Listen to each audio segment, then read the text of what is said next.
Hello, I'm Tomasz from the I-Pi team. In today's episode I will show you how to get started and connect I-Pi SMARC 1200 kit, which is based on MediaTek Genio 1200 platform.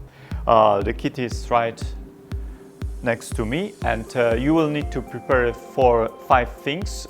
You will need a monitor, HDMI cable, Ethernet cable, USB keyboard and USB mouse. So let's get started.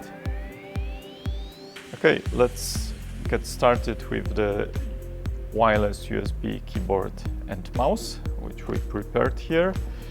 Then Ethernet cable,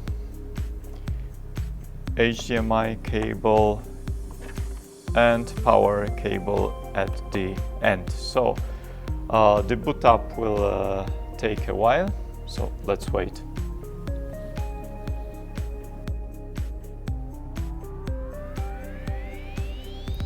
The kit is shipped with pre-installed Yocto image.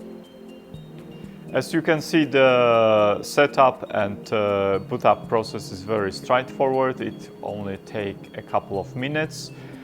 You can find more details on our Docs Plus pages. The links are below, so please subscribe to our channel, like us, share with others, and I hope to see you in the next episode. Thank you.